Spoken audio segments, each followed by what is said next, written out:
Hey, what's up, Tony Grasso? What's up, Wythe, Marschall? How's it going? Happy snow day here in Philadelphia. I don't know if it's snowing in Tallahassee. That would be probably No, funny. I'm painting in plein air today, so just another typical day, another typical day in Tallahassee, Florida.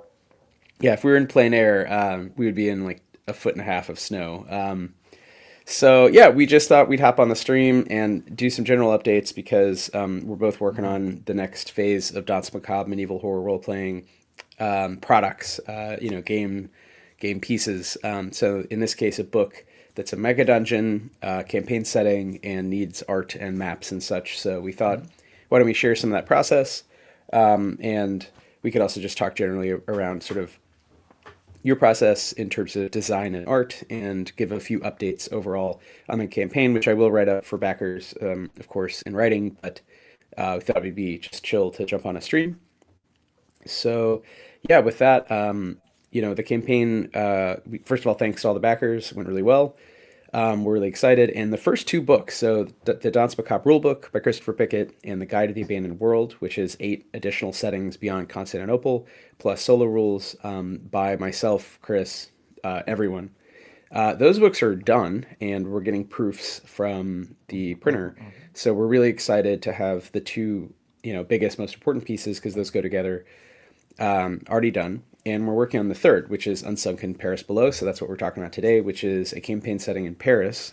So not Constantinople, but further west, a little more trad fantasy, just in the sense that, it's Western European, imagery and names and such. But it's the same Danse Macabre setting, 1390, mutant zombies called demoniacs, and false death. You come back with maleficia mutations. So all of Chris's cool thought, we just try to bring it into a very familiar setting in one sense of the largest medieval Western European city, which actually does in real life have at this time these mines. It's sort of swampy ground over mines, so it's tons of just dungeony stuff down there. So one of the questions was kind of how to build that out as a book, and we sort of developed a point crawl. So this is written by myself, and Tony, you're going to help bring it to life with all the sort of use the graphic design through lines, and a lot of the art. Chris, I'm sure, will do some amazing art as well. And then we also have Michael J. Cohen, shout out to Archangel Wolf Design and Illustration, helping us with some high level maps because it turns out Michael is does maps of mines for a living in part. So we were sort of talking about how difficult it is to show these areas that are actually pretty far apart in a lot of ways. And I think that's actually an interesting thing about dungeon design in general is like you often have points on maps that have to sort of make sense when they're printed either at letter or A5, where you can kind of Mhm. grok like how the distances are. But then in real life, they might be really far apart, and then sometimes you want to see rooms that are actually just rooms next to each other. So there's sort of two scales. There's like going around literally the basement of a castle, which is like room to room scale, and then there's like the scale of a few miles of like the quarry or mine. So it's an interesting setting in that underneath all of Paris and beyond are these natural caverns and mines. But then we also wanted to have basically basements of castles, which are all, again, real. So everything we started with was real. And then I've written sort of Danse Macabre fantastical BS that then, Tony, you're bringing to life. So that's a little setup. So I think today we were just kind of talking about what to sketch, and you'd said you wanted to kind of draw these demoniacs called gargoyles, which is, of course, a classic medieval French monster, spelled like you would if you read it phonetically. It's written out like garguili, but I just went with the English spelling for the the main monster entry, but the encounter block. But yeah, they're basically mutant zombies who've sort of evolved with their Maleficia to have leathery gray skin. It makes them have high damage reduction in game terms, and they also can blend in to stalagmites. So they have these wings, but they're not really for flying. They're just leathery flaps that wrap around and make them look like columns of stone pillars, in the darkness. But actually, they're essentially zombies that sort of bust out and grab you. So that's the setting. They show up throughout the setting in general, but there is one area that is a large natural cavern, kind of between faction-held basements, dungeons of castle locations, that happens to have a lot of them, and that one of the factions has just sealed off as a trap. So if someone goes in there, spoilers, then you just have to fight a horde of gargoyles in pitch black, and basically taking inspiration from Shadow Dark, if you're in pitch black, you just go last, right? The gargoyles act first. So there's light rules. You have to, bring light sources, maintain light sources, which is totally optional. It's not in Danse Macabre rulebook, and you don't need to keep track of them. But if you do, each of the settings, each of the 50 locations in the sort of mega dungeon beneath Paris has a median light band. So it sort of says, is there any light here? Are there soldiers with lamps, or is it just dark? Which would be pitch black. So this is a pitch black location called the Gargoyle Cavern. Also, these locations have a depth rating, which is the likelihood that something might fall on you from above, because as after 30 years of essentially zombie apocalypse, these different factions, the Great Dukes, the King, the South, which is the kind of university, and the thieves guilds, and just normal people, peasants, and then the new Templars, the returned sort of hyper basically bad guy knights from afar who've come back to their headquarters in Paris, who are veterans with lots of maleficia.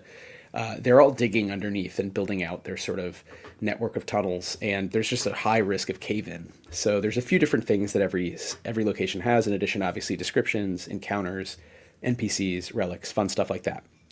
So, Tony, rambled intro here, but do you want to tell us a little of how you've taken some of this text and how you're thinking about 50 locations broken up into 4 regions, 4 types of locations, and their connections, and what you're going to end up showing in the book as you begin putting it together essentially this weekend? Yeah, so I think one of the things that I am trying to keep in mind, and then I guess try to bring to the page, something that we don't have a lot of in the other two is um like scenes, I guess. And because this is so specific, we want it to feel very like you're crawling through the dungeon. I want to do a lot more like landscapey bits, or I guess not necessarily landscape, because it's all underground and crawling in caves. So unlandscapes. But I think it's important for specifically Unsunken to feel like you're crawling around in the dark underbelly of Paris. And so I think one of the things that I kind of discovered mid call here is that I think it'll be fun for these I guess scenic illustrations that'll go atop some of the locations on this like massive point crawl, um, would actually be to have them all set against an orange background, so it immediately turns the light down. Like at base level, it's everything in the background is already orange, so it kind of forces it to be a little bit darker. It'd also be a little bit of a, not necessarily a stylistic change, but it'll make the art in Unsunken look unique to Unsunken, because we don't really do that anywhere else. And so that is literally a design choice that I'm discovering I think will look cool um, kind of right now. I don't know if you have a thought or Yeah, what no, you. that's really cool. I think you're right that the way we've approached it has been based on Chris Pickett, the creator of the game's thin-lined, kind of black and white pen and ink drawings. Chris is an amazing tattoo artist and was drawing a lot of these as kind of characters, kind of concept art. So to your point, Chris did do some bigger scenes, and they do tend to be very dark, which is Mhm. really nice and rich and bring to life the world. But for this book, I like the idea of like smaller scenes, but a lot of them that almost feel like etchings or something, where you're doing like knockout, like the orange becomes the positive space, and then Yeah. everything else is just becomes black. And I think that sort of Halloweeniness will help sell the idea. This is meant to be a dungeon in the somewhat old school sense, although it's written in a much more new school way in that it's 50 point crawl locations. They're not all rooms that are drawn out to be sort of in a hex or square grid map. They're meant to be descriptive Yeah. areas. We were talking the other day about having at least 4 of them that do have Hmm. multiple rooms be fleshed out with sort of maps, either isometric or flat maps. And then there are the overarching maps, the sort of full spread maps that connect them. But I think it'll be interesting to see the scenes and the role the scenes play in addition to obviously words and maps. Here, of course, you're definitely getting a sense of depth and scale, which I think is important because it's not a dungeon that's the sort of bog standard D&D, like everything is a unit of like 5 foot by 5 foot passages or rooms that can be multiples of those, which is really neat for people doing kind of Patreon style maps, but it's Mm-hmm. like for hex for like Roll20 and Foundry. But I think in real life that's just not how architects work, and it's not obviously how limestone caverns are cut out by water over hundreds of thousands of years. So I think it'll be interesting to try to mix up some of that so there's a sense of old school, utility, but also show visually like depth and darkness and different kinds of spaces, but with relatively limited area because we want to keep the book. We don't want it to be super, super long, and it's A5, it's small. So we're trying to strike that right balance of a nice product that Yeah. goes really well with the core book that really, really, really blows out in other settings. So the core book has Constantinople. The guide has 8 more settings that are each a chapter, plus the solo rules, which is kind of another setting. It's another area in the example. And then obviously the Paris book is all around the Ile-de-France. So you get, I guess if you did get everything, you're getting Constantinople, Paris, 8 other settings, and a kind of a ninth with the solar rules. So it's a good amount of examples of kind of ways we've thought through what the abandonment, or in French, l'abandon, looks like, right? So yeah, I think visually, I also think, Tony, to your point, maybe you can say a little about how you've designed the books, thought through them from a graphic design perspective, and now you're doing more of the art for this. How it's going to look in terms of, we talked about there's only 3 colors. So when do you use white, black, or orange, and when do you use tints or shades of those? And I don't know Yeah. how that popped into your head, but I feel like you had some thoughts there. No, for sure. I mean, what one of the things I think on a larger scale that I try to do across the 4 books, including the Reliquary as part of like the set of 4, is make sure that each book has like a unique, um, as unique as it can be with the 3 colors, a unique ratio of the 3. And so I think Danse Macabre, the core rule book, definitely strikes a more 50-50 balance between the black and orange, um, with all the pages being white across the 4. I think graphically, the core rule book definitely has 50-50 between the two. I think Guide leans a little bit more black than orange. And then as I've started laying out and messing with um, Unsunken, I think it lands closer to being. Well, now that I'm doing the artwork this way, it's definitely going to be heavier on the orange, but I think it's going to feel darker, almost as like a visual uh, effect of it being surrounded in the black. So I think if anything, the ratio might be similar to Guide. Um, but I think it'll still feel darker, which I think will be fun. Um, Yeah. and And then we, across all the, go ahead. oh no, sorry, I was just going to interject that sometimes darkness is this like, it's not always visually how much black is on the page. It's like how much themes are brought forward or the Yeah. style. So sorry, go ahead. I didn't mean to interrupt, just agreeing. No, no, that's a good point because I was gonna say that across the style between me, Ethan, and Chris, like there's more or less variance, I think, in how we try to depict some of the world. Um, and to your question about like when do we use like gradients or tints of a color, um, I've tried to stick to just doing like black, white, and then like one tint of gray, and then um, a couple of like halftones or screen tones in between, to I guess give the effect of uh, well, kind of one of Chris's I think inspirations was to have it be a little bit more like manga inspired. Some of the initial art style, I think still reads through with all the artwork. Um, but I haven't used a bunch of tints and shades. And then I know Ethan's work tends to have more of a blurred line between like hard blacks and hard whites. Um, so I think that when it comes to the graphic design of the books, I've stuck really strongly to there not being um, really any variance in between. I think it's either orange or white or black with the way that things get depicted. I think it lets the artwork be a little bit more free because everything else has a tighter constraint on it, if that makes sense. Yeah, it makes sense, and I think obviously that maybe you could reflect on this. I don't know if you've done this kind of project where there are essentially four books, and we did want them to all look the same. And I remember some of these discussions with Chris and Ethan as well.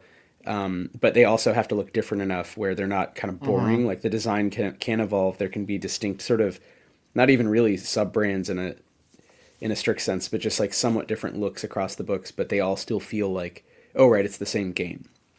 Because we do want the books to come together. They're not, and none of them are superfluous or total add-ons. I mean, the Reliquary was an add-on for the Kickstarter, but it still is very useful for GMs, right? So it's Yeah. 100 plus relics. Unsunken very much was, we thought from the beginning, because Chris had wanted to set the game in France originally, and so we had ideas about that. So I do think they should feel cohesive, and I think now that most of them are written, if not like fully laid out and illustrated, it does feel to me like it's coming together. But maybe you can reflect on, from your perspective in terms of graphic design, sort of what that process was like. I don't know.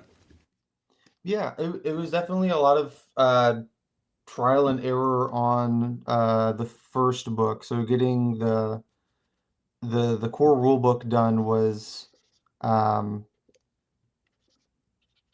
like we had a couple of calls going over like graphic design stuff and kind of settling in. And then as I was working on it, like we had brought up in a bunch of internal like calls where I'm like, I feel like I've really leveled up this year in terms of my ability to navigate InDesign and to kind of exact what I want out of like a graphic design thought in InDesign. And so some of that was I don't really have any of it here, but some of that was being able to tweak the paragraph styles and the call out styles in a way that um, is kind of pushing InDesign to its limits, where I feel like I'm hacking it in a way to get different ornaments on the call outs or um, just different styles that we've kind of come to for all of the games, I guess. A power. I'm thinking specifically of the way that we lay out powers now, where it has like a rule across the side. That was like a bunch of InDesign hackery to get it there. And so all four of the Danse Macabre books share a lot of those initial um, explorations and level ups on my part in terms of knowing how to navigate and mangle Adobe InDesign to my will. But then to have them be unique, even though they're sharing a lot of the same paragraph styles, I really tried to give them each their own beyond the color ratio that I think has them look different when you open the books up. All of the page borders and the marginalia are different across the four. So for Unsunken, um, let me see if I can't, if it's not part of my recent open ups, it would be a lot easier to show it off. Uh, let's take a screenshot real quick and drag it in. But to give them all like a unique set of like page graphics, I guess, to have them all stand out from each other. Uh,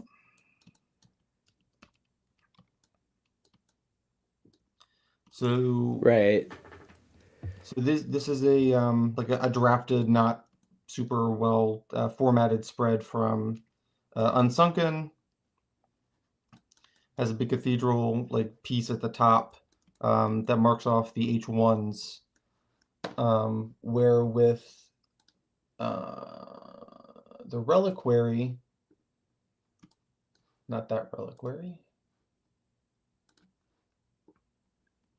I've And when we say gone. H1s, we mean chapter titles. So here the chapter title is getting like a unique look for the book that's Mm-hmm. different from the other books, but still graphically, right? Same color palette and all that. With the reliquary, I want to go much more like just black and white. So here I've kept it much simpler, but the page sightings, the margins are, it's going to read like they're all part of the same bit, but they're all going to feel different. And then if we open up the guide,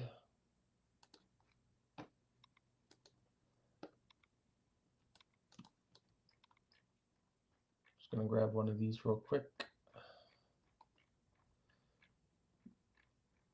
because there's yeah, I'll grab this one once it looks nice. There we go.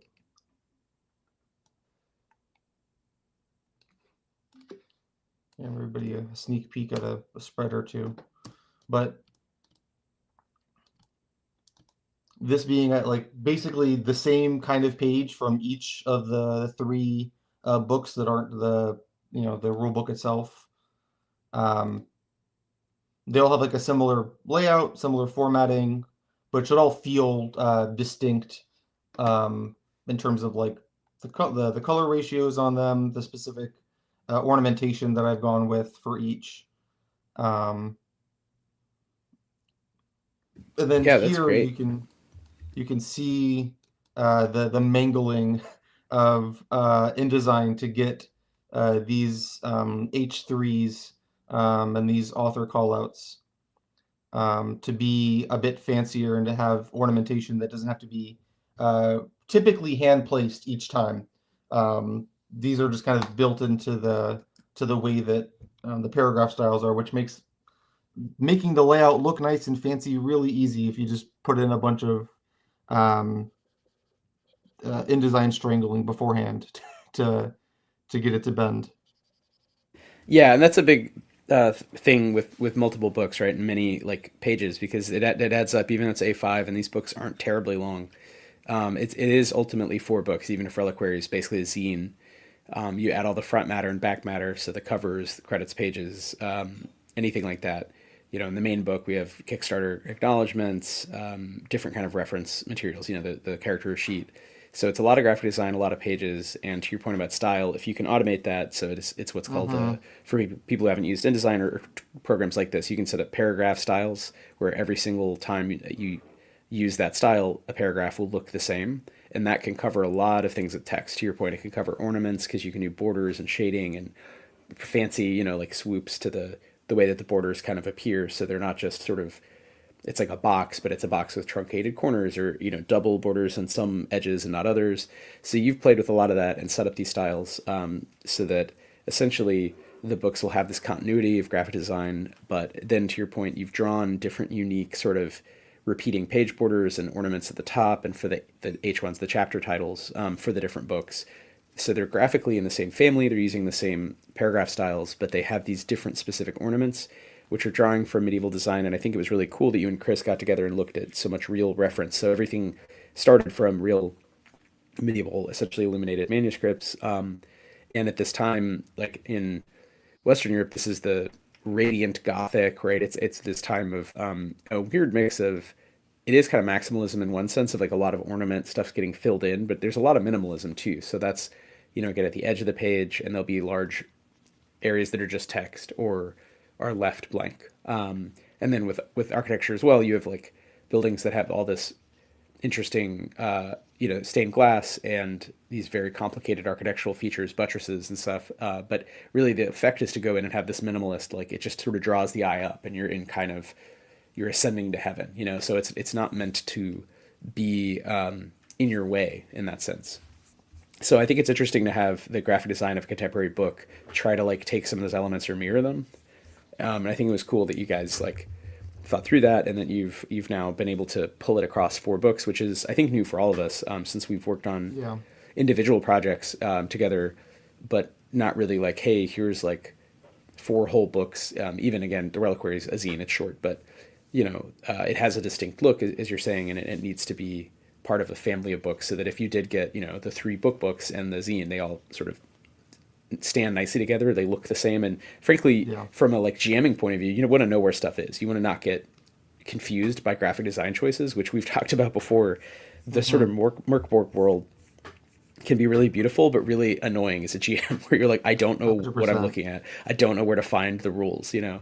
So I think we all aligned on that, and we're like, it's cool, but we're gonna try to. In a weird way, we went more minimalist, which we tend not to do in certain ways. But I think this project ended up very clean because we felt like yeah, we just want we want people who don't know the system to feel like it is an easy system to learn. It's not complicated. And the same with the dungeon book. I want them to be like, you don't need to know history. It's 50 locations underground that you can have these different plots. There's sort of through lines, and lots of sort of quest hooks and stuff. But I don't want it to feel like a history book, right? I want it to feel like an old school D&D, like dungeon crawl. So with that, are there other things you wanted to touch on with Unsunken and graphic design and art as you're just beginning to kind of look at the as yet unedited but nearing completion manuscript? Yeah, I think these illustrations are going to be fun to go through. I think similar to how we have like the four books that kind of need to fall in line. Um, there really aren't too many places in the other books where we have like a uniform like cutout space where we need to do like a number of images with like different compositions, different images. And so that's something that I'm kind of looking forward to now that I'm kind of getting into it and starting to figure out how to work this visual space. Um, is doing a bunch of these, having them look unique, but then also trying to pull in some of the stuff from your descriptive text, so it's not just like an entirely unrelated like image up at the top, um, which is a thing that sometimes bothers me when I'm not like in our books, but just in general. Like I kind of want what's there to map onto to some degree, to have it not be totally contradictory. Um, and so having the reins on that is exciting on my part to varying extents. And then I'm also looking forward to trying my hand in figuring out how we're going to do what we were talking about earlier was the smaller regional maps. Um, or like the smaller maps that aren't like the bigger ones that Michael is going to be working on. Yeah, I mean that's something maybe we don't have enough to go on today, but I do think it'll be cool to pick, like we said, maybe four bigger ones, and maybe there's a couple other rooms where once you have the style down, like we said, it's somewhat time dependent, but you can bang out like the room if it's got a couple of rooms, right? You can sort of show the relation of the rooms because I do think visually it's so much less confusing, to have that as a reader. Even writing it, it's like I found myself having never really, in a way, written a true mega dungeon. I've written a lot of like sci-fi, like hulks, like spaceships with rooms, modules, but I tend to think because with modern engineering, there's certain like logics and plus in the far future, like whatever. I feel like it's less confusing to me, but with some of these older spaces, I was really trying to understand. Wait, how would it look? How far apart are these things? How would they be connected? Like, Mm-hmm. and I think it would help to some degree to go back to that old school style so that readers can easily see where they are, and especially if you're GMing a game, you can describe accurately to players like what's happening. So it would be cool if we can cram in, even if they're very small, like more, and even if it's more of like a not even a map per se, or not even a well rendered beautiful map, but like a sketchy, just like almost diegetic, like sense of direction and scale. I think those things could go a long way. And I think that's not something we've done really before across a whole book. So I think it'd be a fun challenge to work with you on. And yeah, I'm excited to sort of maybe we'll do another one of these and focus on mapping, in a month. But yeah, I'm really digging the sort of gargoyle look, and that very much is capturing the classic. Like everything in this book is just coming from French history and folklore, with that twist that all of the encounters are effectively mutant zombies, right? They're people who've died and Mm-hmm. returned so many times they've lost their minds. They're just bestial, hungering forces. So I think we can play around with that and think through the kind of Cronenberg logic of distorted bodies, but also like these are not monsters from folklore who are tied to essentially Catholic lore over this much deeper level of Celto-Roman lore. They are actually not related at all, right? They're much more related to the sort of modern fast zombie apocalypse. So Yeah. it's an interesting game to write for in that sense as well, where we've tried to be true to the time and place. We've tried to draw from culture and culturally specific folklore, but we're also trying to like treat the world very symmetrically as like, nope, it's a zombie apocalypse. It's not actually anything that spiritually is clear to any one group. There is no one group of people who figured out the answer yet, you know. And if that's then as a GM, you could always actually have it be mystical, magical, whatever you want. But we, the designers, are leaving it kind of open. So it's cool to see, though, you know, just different artists take on these pretty classic forms that, again, like we tend to do stuff that's really wild and weird. When I think of Stillfleet, Blister Critters, like really pushing the envelope with aliens and cartoon animals, and like engaging with much more radical sort of choices in terms of the art. And then I think with this game, it's nice because we were forced to be like, nope, everything is like from folklore and Yeah. they're all humans. So it's tied to like human bodies and ideas that have been around for, in many cases, a couple thousand years, you know, in terms of like these tropes of the gargoyle, the werewolf, the vampire. Like if we want that to be a creature, it has to be a zombie and kind of also read as that trope. So I don't know if you have any reflections as an artist on like trying to marry those two things and again have fun with it and not feel it's too classic or old school for our taste, right? No, no, it actually has been a lot of fun having them be a bit more grounded with the work that I do, like specifically for Blister Critters. The whole goal is to have it be almost as exaggerated as I can push it. um, and it's also yeah, it has been fun to try and ground them and to be weary of not pushing it so far in an exaggerated direction. Like have it be scary but not goofy looking, I guess, or not have it be alien. Trying to, like you said, like fall into like a more Cronenberg like body horror aspect where it still feels human, even if it's all like fucked up and weird. Um, that's been fun to mess with on my part, and then trying to explore the difference in style, trying to blend what I normally do for BC and some of the stuff for SF, where it's a bit intentionally exaggerated. It can be a bit looser in terms of like the I guess the brush strokes or my hand can be a bit looser with how I'm pulling stuff together. Um, Danse Macabre has actually been, I say struggle, but a good struggle. It's been, I guess, better word, maybe exercise in being more intentional with, um, like my hand while I'm illustrating. For what I right now, I'm just entirely like sketching, and just trying to get it all in place. But like for the more rendered pieces, like it is, like if I pull open, I think a piece that I actually did a long time ago um, when we were putting together the Kickstarter and everything for the ogre, um, is a good example of like trying to be scary but also not too cartoony. Um, yeah,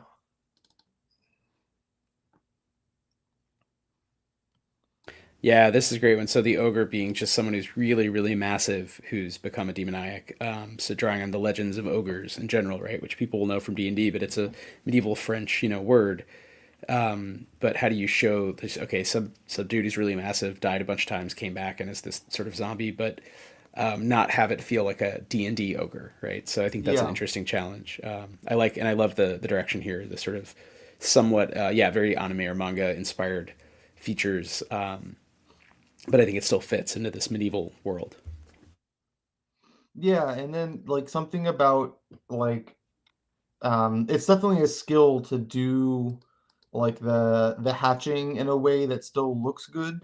Um, especially when it's like at scale or when it's at larger scales, it becomes for me, it's not like a technique that I use all that often for a lot of the other stuff that I do. So having it be so prevalent throughout a lot of the DM artwork that I've done um, has been somewhat of a challenge on my part to. Oh, that's not what I wanted. Uh, oh, you know why? Okay. So even with like the samurai illustration that I did, um, like trying to get in like hatching and having it. I don't know. It's a totally different technique for me that I like doing, but definitely feels foreign when I'm working on it. Um, And so trying to get all that together has been a lot of fun. And again, to keep it not not cartoony, not goofy looking. Which I think I just tend to slip into drawing things more cartoony. I think my natural inclination is just to make it kind of silly. Um, so this is another one that I really liked working on. Um, then again, just trying to. Yeah, and here's the Virkolakis. So these are sort of the brief was basically draw a vampire, but make it fit these original legends in which are really in the West from Greece of blood drinking ghouls, which are actually they kind of give rise to both the strigoi, the sort of classic vampires coming from Italy, and the werewolf, which is merges with the sort of Germanic tradition of wolfmen and wolves being a sort of symbol of bestial power and the gods and stuff. So it's interesting how these tropes kind of in real life were merging, and around this time because most people couldn't read and write, but a lot of folk traditions had been communicated now. So there was there's not just the Silk Road, but Persian and Arabic trade and trade across the Mediterranean. The Vikings, the Normans had come all the way to Sicily. So you had sort of like people in the quote unquote Dark Ages 1,000 years earlier were sort of very separated. And then by the High Middle Ages had sort of a lot of kinds of ideas and knowledge had circulated.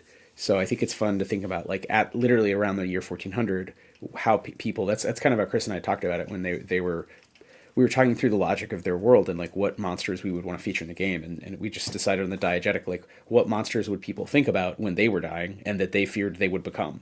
So their Mm-hmm. bodies in this Cronenbergian way would like show the things they were most afraid of becoming, as they Sure. sort of lost their minds. So I think this is a good example of that, where like it to me it looks almost more like a werewolf, but I think it does communicate hunger and the idea of the Virkalak being the proto like just like in the East it's the like the pret, right, the hungry ghost. Mm-hmm. And here, it's a similar idea, the hungry undead, the person who just can't be satisfied and needs to borrow from the living.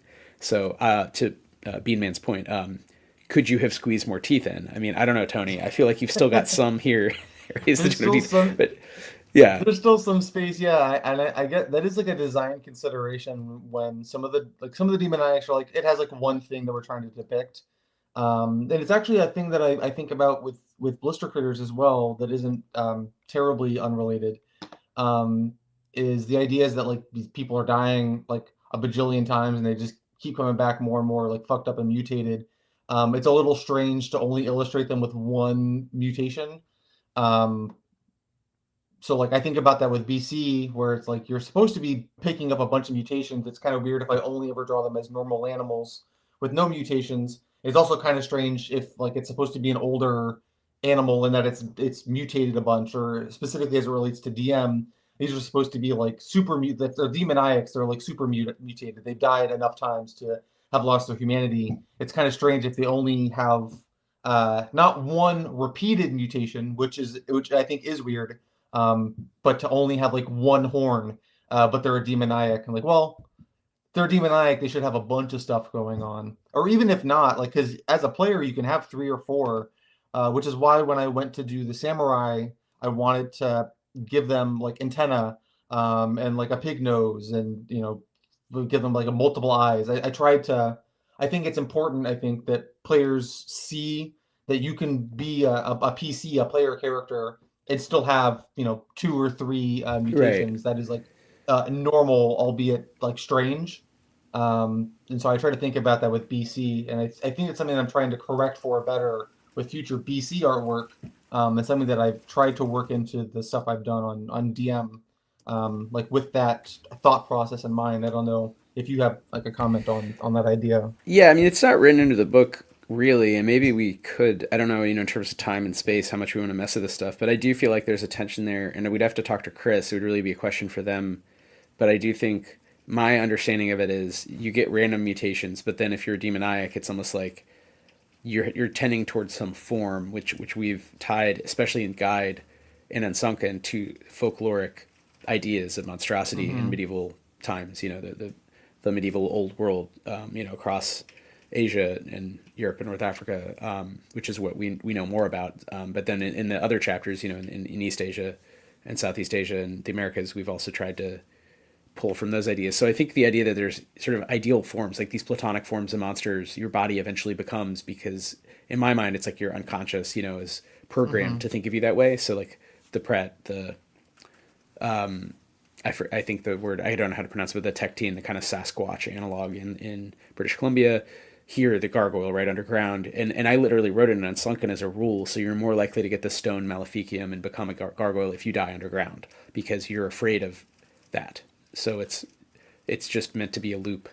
But to your point, it doesn't. There is a tension there, and I think we could either acknowledge it or just be like, it's more of like, because I think a lot of Chris's inspiration, not to speak for them, but is from video games where there's a lot of random elements, but then there are the classic tropes because it's fun. Sometimes you want to fight a gargoyle or whatever. Yeah. And I think manga as well, and even again the original inspirations going back to Hieronymus Bosch depicting demons, right? There are ones that are really, really random. It's like Hieronymus Bosch was the most OSR painter with just random tables of a beak, tentacles, wings, on fire, pitchfork, stabby, weird eyes, just elements. But then there are ones that seem to correspond more to sort of specific tropes. And I do wonder, because at that time, right? I mean, he's painting a little later, but there hadn't been these conversations. There wasn't a sort of cultural teratology, a study of monsters. So, and there wasn't like Gygaxian and Tolkien-esque D&D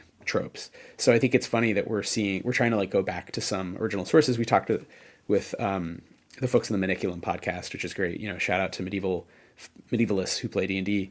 But we talked about that and the need to go to the original sources because often they're better. They're sort of more interesting. So I think Chris and I were inspired by learning more about actual medieval history, but then there's the tension of, well, we wanted to do random Cronenbergian zombie stuff, but also have these classic tropey like cultural artifacts. Mm-hmm. So at present they're just all cramped in there, and I like to think that yeah, it's a trending thing. And then if you just kept dying and coming back as a mutant zombie, and you couldn't ever really die, no one was releasing you through true death using quintessent relics, you would eventually become one of these kind of classic monsters because culturally that's what you think of yourself as, with whatever is left of your brain, right? It's because you're not a zombie. You're not like undead. You're in that sense of like no thought. You're just like a Yeah. monster. So it's a weird tension there. I don't know if that totally is convincing saying it out loud, but that's it is something we've thought about, and maybe we could address more. I mean, again, the guide kind of speaks to this a little in the intro, but it's not really in the rule book at all. So I don't know if GMs and players in playing it, no one has ever mentioned this, but I do feel as a tension as a GM, right, running it and looking at kind of lists of the demoniacs. You're like, oh Mm-hmm. yeah, these are not as random as the player characters often, who are rolling on a D100 table. Yeah, but then I think things like in situ is like I think an example of just like a bunch of random mutations and um I think almost naturally and again in a similar way just because they share like the mutation body horror-esque element like sometimes beasts in blister critters tend to just be a pretty standard like well it's just a really big alligator and like that in itself is like scary because alligators are scary when they're not like mutated and big but then sometimes like it is just how many weird animal parts can I strap onto like a cat and like make that funky and so I think that both are I think that both evoke like their own weirdness um that I to what you were saying I think draw on different both like historical inspiration but then just like psychological like ways I think of trying to develop a monster. Um, and so I think like naturally because like based on my reading, like the demoniacs are like a result of just like dying over and over and over and over again. I think people will naturally tend towards uh, ones that become more random, if only because like that is the player experience of the maleficia that they accrue being random over time. Um, if that makes sense. Yeah, I mean, I think, and there are, to your point, the Incitio and the homunculus and the homunculus horde, which in French would be homuncule. These guys are the classic. The Incitio is like the human centipede type, just like ball of monsters stitched together, which is totally random rolls. And then the homuncules are the Bosch, little guys, fucked up little guys, Hmm. where their body parts come to life with little, wings and teeth and mandibles and whatever. And I think to some degree it's a GM choice whether you just always roll randomly and make your own demoniacs, which I think wouldn't be hard at all. We have instructions for that in the rule book, Yeah. and it is a D100 list, so you can't just say I'm just going to roll three D100, pick three things, and say this is the thing you're fighting. And it has other cosmetic mutations, but as a GM, I usually like to pick no more than three powers I'm actually going to use, especially Hmm. depending on is it mono e mono or is it like a horde of things. And I think some of the demoniac forms that are more particular, Virkulakis and the Harpii, the sort of flying demoniacs, like I think those can give you some ideas, but you could also imagine just pushing further and saying, okay, well, this one could fly, but also it has these other. I'm going to still roll 3D100 and give it just random features. So it has big bug Yeah. antennae and a tentacle arm and whatever. And that makes it feel, I think, closer to Berserk, the more, and Bosch, the more that you're rolling randomly. If you lean into the culturally specific forms, I think it makes it feel closer to other medieval horror games, of which there are a few. There's not a lot that do a great job in our estimation, frankly, which is why I think many people play more fantastic, not historical games, right? They're Hmm. playing Shadowdark. They're not playing Memento Mori. We're hoping to sort of pull people from both and say, look, this is best of both worlds. It's really, really fun adventure game OSR style, but it's actually every single thing in it is based in research. So it has we're not making stuff up wholesale at any point, and that gives it a very different character. I think you can kind of tell right away. Again, you don't have to know any history or learn any, but you can just kind of tell it's weird, it's different. So I think that'll be appealing. Hopefully, I know some Borg players, right? Like Pirate Borg, in part because it is canonically set on Earth. It's not an invented world; it's Earth, so they can Hmm. kind of have fun with their historical knowledge, movies they've seen, right? And from my perspective, you can do, you could push back on like it's the age of empire and colonialism, and you could like fuck that shit up. So I think this is a much earlier era, but it still lets you sort of play with the real world to the degree you want. Otherwise, it just gives you a bunch of fun stuff to mess with. So I think you're right. You can randomize it as much as you want. There's random tables, there's instructions, there's a couple really random monster types that are treated as kind of primary. And then there's these more specific ones that get sort of a half column with some nice art. So yeah, I'm excited. I'm excited to see what GMs and players do with it. I mean, at the end of the day, we never really know. We've run it enough where I think we do know it's fun, but we don't know once Hmm. it gets out there, fulfills for backers. Hopefully this summer, by this summer, everyone has everything.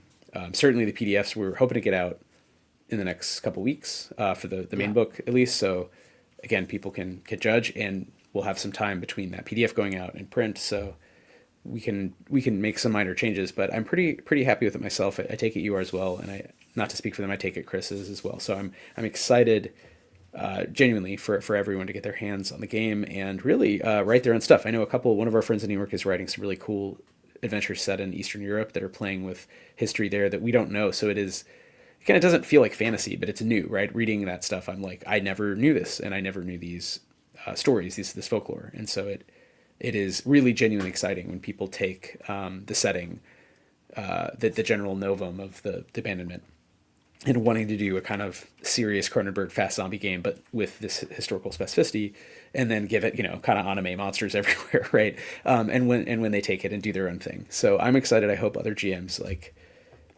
run with it, and maybe other artists as well. Yeah, it So would be cool to see some other folks take a stab at doing artwork for it that aren't like on the internal team. yeah, yeah. Yeah, it'd be really cool to see that, and maybe again, if it is able to gather enough players, we can support more stuff. I mean, for now, we're like, let's just make sure these first three books in the zine look really, really, really good.